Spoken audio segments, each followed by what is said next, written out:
Hello students, अपने YouTube channel जीत maths classes में आपका हार्दिक स्वागत है। लास्ट वीडियो में हमने 10th क्लास की जी मैथ की बुक के 3.45 की फर्स्ट क्वेश्चन कंप्लीट कर लिया था। आज हम बात कर रहे हैं सेकंड क्वेश्चन की। तो सेकंड क्वेश्चन में दो पार्ट हैं। तो फर्स्ट जो पार्ट है उसमें ये बोला गया है, जैसे कि क्वेश्चन में आप देख पा रहे हो कि for which values of a and b does the following pair of linear equations have an infinite number of solution. कि जो आपके पास में इक्वेशन दे रखी है उसमें ए और बी की कौन सी वैल्यू के लिए ये जो इक्वेशन है उसके जो सॉल्यूशन है वो क्या होनी चाहिए, इनफाइनाइट होनी चाहिए, या मैनी सॉल्यूशन बोल सकते हो आप। तो देखो, इसमें पहले से ही कंडीशन दे रखी है मैनी सॉल्यूशन की। तो आपको क्या करना है, जो इक्वेशन दे रखी है उसमें मैनी सॉल्यूशन की पहले से ही कंडीशन अप्लाई कर देनी है। अगर आपको पहले प्रूव करना होता कि जो इक्वेशन दे रखी है उसके इनफाइनाइट सॉल्यूशन होंगे या कौन से टाइप के क्वेश्चन होंगे, तो वो हमने फर्स्ट क्वेश्चन में कर लिया था, उसमें हमें पहले चेक करना था। इसमें क्या है, पहले से ही आपको दे रखा है कि जो इक्वेशन दे रखी है उसके क्या है, आपके इनफाइनाइट सॉल्यूशन है, अनंत हल है। तो आपको इनको क्या करना है, ए और बी की वैल्यू फाइंड आउट करनी है। तो जो कंडीशन दे रखी है उसके हिसाब से आप पहले अप्लाई कर दीजिए यहाँ। तो आपको दे रखा है कि given equations have infinite number of solution then अगर ये इनफाइनाइट सॉल्यूशन है तो कंडीशन क्या बनती है, कंडीशन बनती है कि a1/a2 इक्वल टू b1/b2 और इक्वल टू c1/c2। ये पहले से कंडीशन आपको दे रखी है, इस वजह से हमने यहाँ पुट कर दिया। अब a1 का मतलब इसमें x का कोफिशिएंट, तो ये हो गया आपका 2। a2 का मतलब इक्वेशन सेकंड में, तो ये हो गया आपका a minus b equal y का कोफिशिएंट दोनों के और कांस्टेंट टर्म। तो कांस्टेंट देखो, मैंने कहा था कि आप कंप्लीट इक्वेशन को जीरो के इक्वल करना। तो अगर आप इस साइड में ट्रांसफर करोगे तो माइनस का हो जाएगा, इस कंप्लीट को ऐसे ब्रैकेट में पुट करके माइनस कर दो, तो माइनस से माइनस कैंसल आउट हो गया। तो मैं डायरेक्ट रखता हूँ कि अगर बराबर के कांस्टेंट है, बराबर के इस साइड में भी कांस्टेंट है, एक्स और वाई कुछ नहीं है, तो ये अप्लीकेबल होता है, यहाँ आप अप्लाई कर सकते हो। अब यहाँ से ये आपका है 7 और ये आपके इस तरीके से, तो आप जो चीज़ यहाँ पुट करना चाहते हो वो डायरेक्ट पुट कर सकते हो। तो यहाँ से 7 और C2 की वैल्यू आपकी 3a प्लस बी और माइनस 2।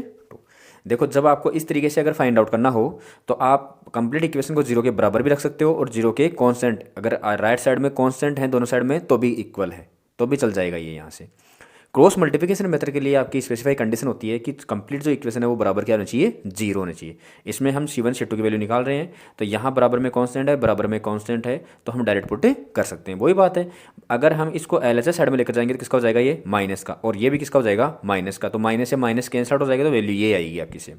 तो अब देखिए, इसको आप 1 नंबर दे सकते हो और इसको आप 2 नंबर दे सकते हो और इसको आप 3 नंबर दे सकते हो, मतलब फर्स्ट सेकंड और थर्ड दे दिया। अब हमें क्या करना है, ए और बी। तो यहाँ वेरिएबल कितने आपके, 2 वेरिएबल हैं ए और बी।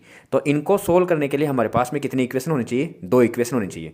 तो ये तीनों ही आपस में क्या है, इक्वल है। तो हम फर्स्ट और सेकंड से एक इक्वेशन बना लेंगे और सेकंड और थर्ड से बना सकते हैं, या फर्स्ट और सेकंड से और फर्स्ट और थर्ड से भी बना सकते हैं, सेकंड और फर्स्ट से, सेकंड और थर्ड से, इस तरीके से जो आपकी मर्जी हो, इस तरीके से हम 2 इक्वेशन बना लेंगे। अब फर्स्ट और सेकंड से बना रहा हूं मैं, तो फ्रॉम फर्स्ट एंड सेकंड। तो फर्स्ट से क्या है आपका 2/a minus b equal to 3/a plus b. Cross multiply करवा दीजिए इनको। तो यहाँ से देखो, जब 3 से मल्टीप्लाई होगा तो ये हो जाएगा 3a और माइनस 3b, कंप्लीट पूरा होगा। इक्वल टू में ये 2 होगा तो हो जाएगा 2a और प्लस का 2b।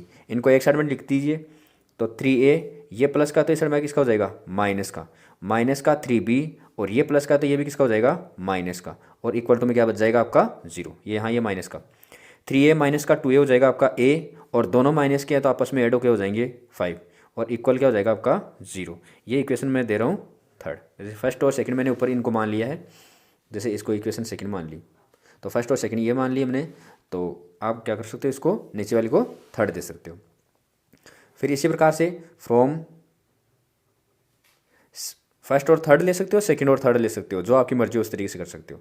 तो मैं ले रहा हूँ जैसे सेकंड एंड थर्ड से, तो वही सेकंड है आपकी 3a प्लस बी इक्वल में 7, 3a प्लस का b और माइनस का 2, वही यहाँ से क्या करवाएंगे, क्रॉस मल्टीप्लाई। तो ये जो है आपके पास में टर्म इस 3 से मल्टीप्लाई होगी, कंप्लीट टर्म। ये भी होगा, बी भी होगा और 2 भी होगा। तो तीनों को लिख रहा हूँ मैं। 3 को इससे करवाया तो हो गया 9a, प्लस 3 को बी से करवाया 3b, और 3 को माइनस से करवाया तो कितना हो गया, माइनस का 6, इक्वल टू में 7 को कराओगे तो 7a और प्लस का 7ab। तो यहाँ से 9a, ये प्लस का तो इस साइड में क्या हो जाएगा, माइनस का, प्लस का 3b, और ये प्लस का तो ये भी हो जाएगा माइनस का, और माइनस का 6 इक्वल टू में क्या बच जाएगा, 0। अब यहाँ से बच जाएगा आपके पास में 2a, माइनस का ग्रेटर तो माइनस की वैल्यू, ये 7 आपका किसका है, माइनस का, तो माइनस का ग्रेटर तो माइनस का 4b, और माइनस का 6 इक्वल टू 0। ये हो गया आपकी इक्वेशन नंबर 4। अब इक्वेशन नंबर 3 और 4 को करना है आपको। तो फ्रॉम इक्वेशन 3 एंड 4, तो 3 क्या है आपकी, a minus 5b equal to 0। तो यहाँ से a की वैल्यू फाइंड आउट कर लो आप। तो a इक्वल टू किसी मेथड से कर सकते हो आप। अब इसमें नहीं बोला गया है कि आपको कौन से मेथड से a और b की वैल्यू फाइंड आउट करनी है। आपके पास में मैंने आपको पहले ग्राफिकल मेथड, तो ग्राफिकल मेथड तो अप्लाई नहीं होता है आपका, हालांकि वो थोड़ा सा लेंथी पार्ट है। इसके अलावा आपको सब्स्टिट्यूशन मेथड है, एलिमिनेशन मेथड है, ये दोनों मेथड बताए हैं। तो जो आपकी मर्जी हो उस तरीके से आप इसको कर सकते हो। मैं यहाँ सब्स्टिट्यूशन मेथड से कर रहा हूँ। तो a की वैल्यू कर रही, तो a इक्वल टू ये किसका हो जाएगा, प्लस का, और ये हो जाएगी इक्वेशन नंबर 5। a की वैल्यू आ गई आपकी 5b, इसकी वैल्यू यहाँ कर इक्वेशन नंबर 4 में पुट कर दो। तो put the value of a, put the value of a in equation 4 में पुट करोगे। देखो 2 की जगह 2 ब्रैकेट में, a की जगह वैल्यू क्या है आपकी 5b, minus 4b as it is, minus का 6 इक्वल टू 0। तो 10b माइनस का 4b इक्वल टू, ये 6 इस साइड में जाएगा, क्या हो जाएगा, प्लस का। तो ये हो गया आपका 6b इक्वल टू 6। तो b equal to 6 divide by 6 equal to 1। ये वैल्यू आ गई आपकी b की। इस b की वैल्यू इक्वेशन नंबर फर्स्ट इसमें 5th में पुट कर दो। तो put the value of b in equation 4। तो 4 में पुट करेंगे तो क्या हो जाएगा आपका, a equal to 5 multiply by b की जगह 1 है आपका, तो a की वैल्यू कितनी हो जाएगी, 5। तो इस तरीके से ये फ्रॉम इक्वेशन 3 और 4 आपको किसी भी एक को लेना है। तो मैंने हालांकि इसको पहले आप किसी भी मेथड से कर सकते हो, मैंने यहाँ सब्स्टिट्यूशन मेथड अप्लाई की है। आप यहाँ कौन सा मेथड जो आपका एलिमिनेशन मेथड है वो भी अप्लाई कर सकते हो, दोनों से सही है। आपको बस a और b की वैल्यू फाइंड आउट करनी है किस तरीके से। तो आई होप आपको समझ में आया होगा। अगर समझ में आया तो वीडियो को लाइक कीजिए और अपने दोस्तों के पास में शेयर कीजिए। अब बात करते हैं इसके नेक्स्ट क्वेश्चन की, जो सेकंड का सेकंड है।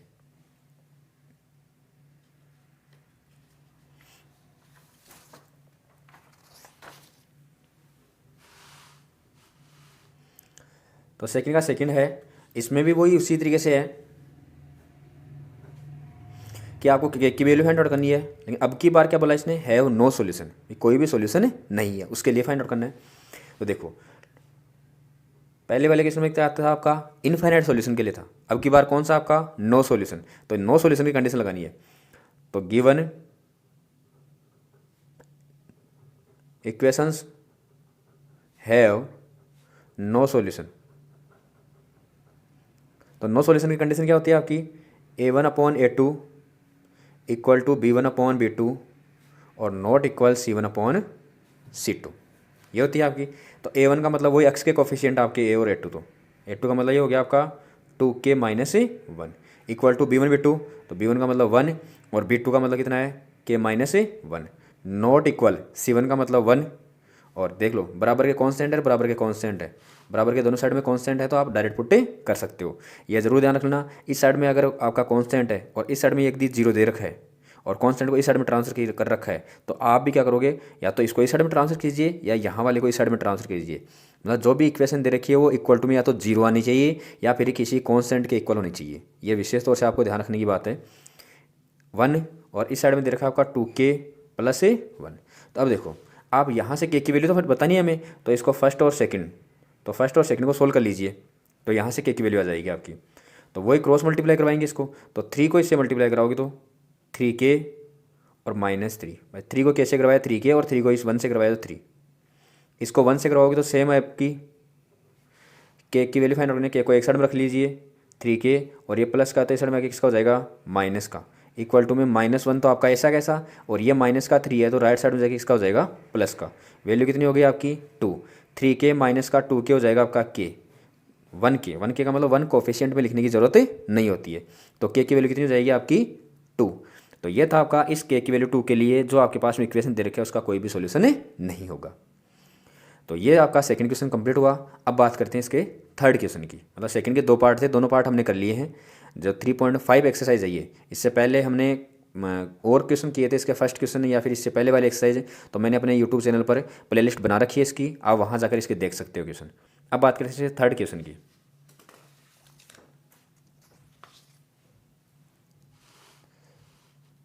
तो थर्ड क्वेश्चन आपका इस तरीके से, तो आपको सोल्व करना है ये इक्वेशन। तो देखो आपकी बुक में जो थर्ड क्वेश्चन है वो ऐसे है कि इसको क्रॉस मल्टीप्लिकेशन मेथड से भी करना है, और एलिमिनेशन मेथड है या फिर एस्टिमेशन मेथड है, एलिमिनेशन मेथड है उससे भी सोल्व करना है। तो एलिमिनेशन मेथड या सब्स्टिट्यूशन मेथड से किसी से भी मेथड से आए, वो मैंने पहले वाले वीडियो में बता दिया है कि सब्स्टिट्यूशन मेथड किस तरीके से किया जाता है, एलिमिनेशन मेथड किस तरीके से किया जाता है।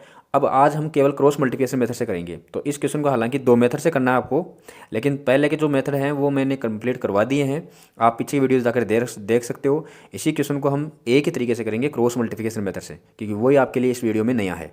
तो उसको किस तरीके से करते हैं वो देखते हैं।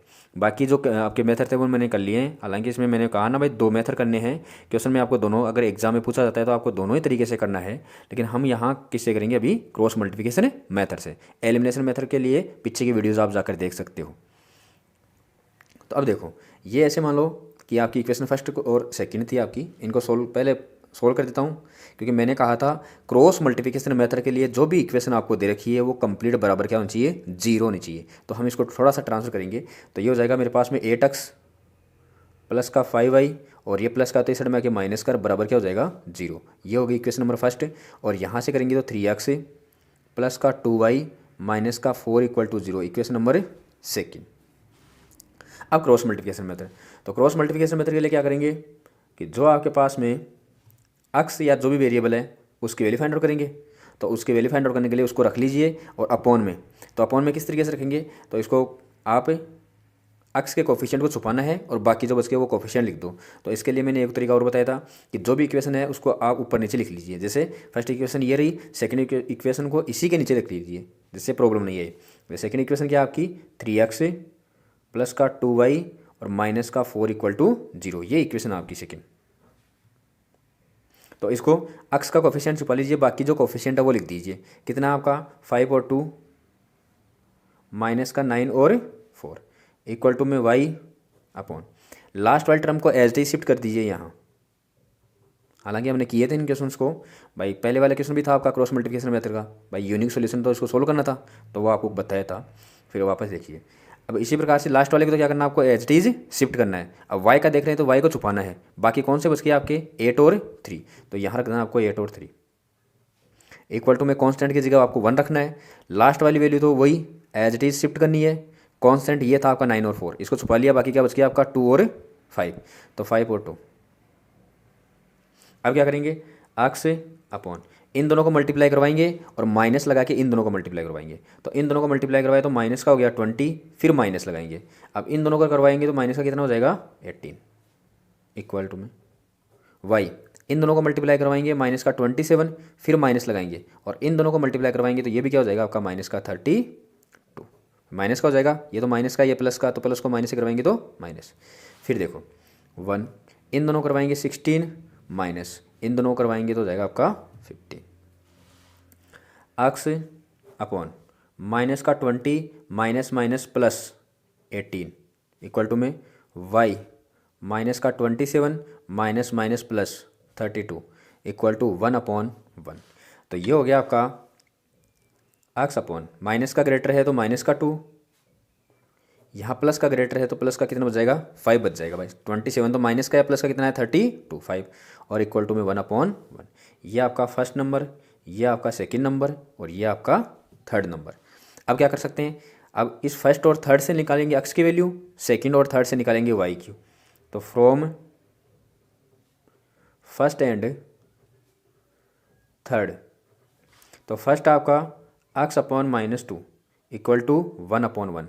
ये डिवाइड में तो इस साइड में किस में हो जाएगा, मल्टीप्लाई में, तो इसको मल्टीप्लाई करवाएंगे तो वैल्यू कितनी आ जाएगी, माइनस की x की वैल्यू आ गई। इसी प्रकार से सेकंड एंड थर्ड इनको लेंगे तो y/5 इक्वल टू वही 1 आपका, तो y की वैल्यू कितनी हो जाएगी, क्रॉस मल्टीप्लाई करवाएंगे तो 5। तो x की वैल्यू कितनी आ गई आपकी, -2, और y की वैल्यू कितनी आ गई आपकी 5। इस तरीके से आपका क्रॉस मल्टीप्लिकेशन मेथड से इसको सोल्व कर लेंगे। एलिमिनेशन मेथड के लिए कोफिशिएंट किसी को भी एलिमिनेट करना है यहाँ से, तो x के कोफिशिएंट और y के कोफिशिएंट को करोगे तो इनके जो कोफिशिएंट है वो क्या होना चाहिए, आपस में बराबर होने चाहिए। यहाँ 8 है तो इसका मतलब यहाँ भी 8 होना चाहिए। अगर ऐसा नहीं है तो 8 है तो इसको 3 से मल्टीप्लाई करवा दीजिए और इस 3 वाले को किससे मल्टीप्लाई करवा दीजिए, 8 से, तो आपके कोफिशिएंट बराबर हो जाएंगे, फिर कैंसल आउट हो जाएंगे। तो x की वैल्यू इसमें आ गई आपकी -2 और y की वैल्यू कितनी आ गई आपकी 5। तो आज के लिए इतना ही, बाकी करते हैं हम नेक्स्ट वीडियो में। तो आई होप आपको समझ में आया हो, समझ में आया तो वीडियो को लाइक कीजिए, शेयर कीजिए, और चैनल पर कोई नया हो तो चैनल को सब्सक्राइब कर लीजिए। Thank you, have a nice day.